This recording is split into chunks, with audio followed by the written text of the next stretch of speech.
Hey guys, all right. So here we go. This section, or this part of this section, this chapter is called Herding Cats, Raising Kids on the Homestead. I don't know why they called it Herding Cats. We'll see. Even if you decide not to homeschool your kids, no judgment, you will still notice some big differences in the way kids are on the homestead. For starters, it's going to be hard for them to focus on their tasks. It's going to be hard to get them to focus on their tasks. There's going to be a lot going on. If you have animals they'll want to feed or play with, as the case may be, play with them. They'll get mesmerized by the oddest things. My kids get obsessed with spiders and lizards. Ew, I hate spiders. Ew, ew, ew. If you send them out to do chores, a task that would take you 30 minutes or so, the kids are liable to come back after a couple of hours with very little explanation of where they had been and what they were doing. Annoying as it may be, this isn't a bad thing. However, if you have multiple children, they'll form a bond that other kids raised in more conventional households probably won't have. See, I wish I would have done that with my kids. I really do. All that time outside, keeping an eye on each other while chasing lizards and daring each other to touch spiders tends them to bind together in a way that won't happen when children sit at opposite ends of a couch staring intently at screens, and that is way too true. It does mean that you will have to develop organizational skills you may not have needed before. Your children are going to be a source of labor for you. To use that labor efficiently, you will have to make sure your kids know what's expected of them and when. For example, they need to know when animals should be fed, since unhappy animals are less productive. They'll need to know when to water the gardens and when to pick a harvest. Your kids will be responsible in ways that other children are not. But again, it will also teach them a sense of responsibility that a lot of kids don't have nowadays. Chore charts are indispensable. Chalkboards and family calendars are going to be a big help. Make sure that seasonal items like crop harvests and the births of baby animals are accounted for. You do not want to be in a position where your 3 children have a soccer game and a karate tournament on the same day a crop of okra must be harvested. Every time you add a project or an animal, everyone in your family will be impacted, and only by making your family a part of those tasks will you be successful. And you know what?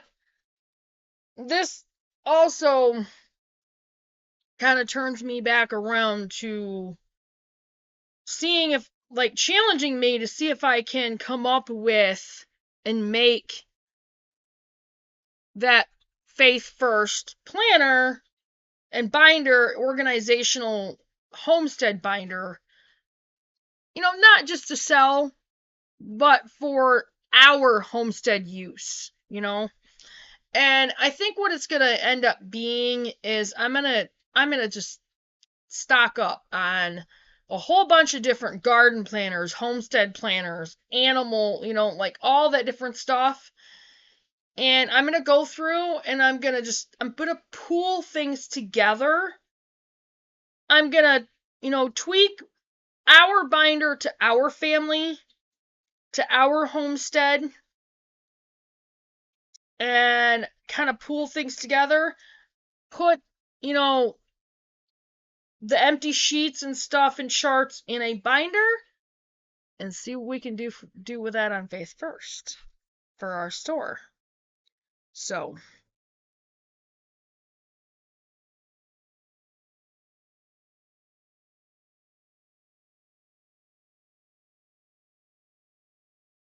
okay.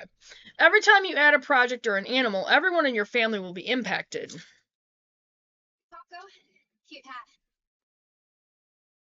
And only by making your family a part of those tasks will you be successful. Besides, it's good for them. By pitching in around the homestead, your children will learn things about responsibility and accountability, as well as real-world skills like gardening and animal husbandry. Most kids don't have a clue about responsibility. Most kids will graduate from high school not even knowing. Basically, their first job will be they want the paycheck and they don't want to work. They don't want to do anything to get that money. Raising your kids on the homestead will give them a lot of things to be proud of as well. Plus, most kids nowadays have no idea how to even run their own household.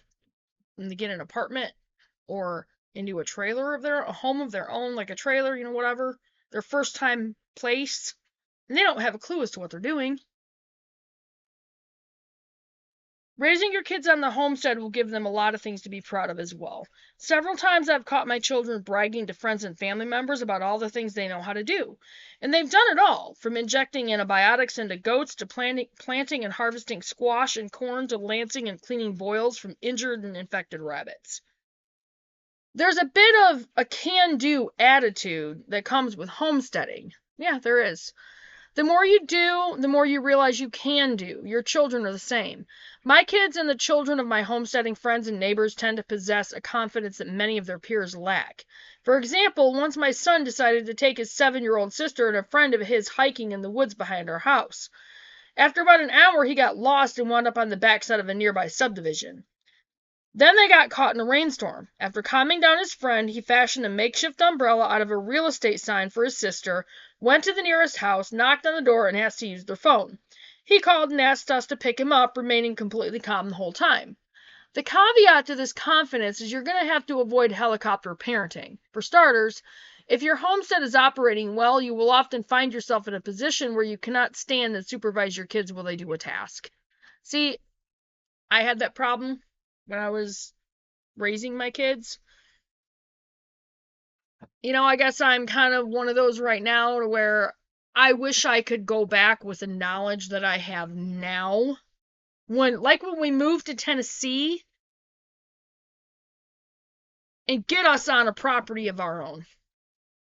Even when we moved to Sharon, in the trailer that I had and the one that Erica had, maybe, we could have pooled together and created a homestead out of it, I wish I could go back. I really do. Because we would have all benefited from it, like a lot. But learn from your mistakes, right? Now I just have to pray for my sons, especially Christian. Which means you won't be able to hover around them while they administer worm treatment to the goats, since you need to weed the garden rows. It also means they're going to be free-ranging more often than not. They'll spend time wandering the woods behind the house, catching frogs and fireflies, getting into poison ivy, and so very many more things. In short, you're going to have to give your kids a little bit more room to screw up and have fun. Don't worry, it's good for them. And like I said, I really wish, I could have gone back, I could go back. And with the knowledge that I have now and create that good home for my kids. Everybody makes mistakes. No one's perfect. I know that. And, I know even Christian has forgiven me for the things that I've done. But I feel a lot of those mistakes are the reason why he stepped away. And that hurts. And it's one of the reasons why I really wish I could go back with the knowledge that I have now. And change the way I dealt with my kids. Because I really did screw up. And I pray that someday will talk to me. And I just hope and pray that, he knows that I do love him. And I miss him. So, enough of that, because I'm not going to sit here and cry. Anyway, so that was that chapter. And the next chapter is on community. So we're going to be talking about homesteading community, which is really important. Anyway, so, if any of you guys are, have that homestead mindset, or homeschooling mindset, and are homeschoolers, let me know. And what's your approach? How do you homeschool your kids? Do you do unit studies? Do you unschool? Just let me know. Leave a comment and let me know, you guys. And I will go ahead and get off from here. I'll get this uploaded, and I will see you guys in the next video. Bye, guys.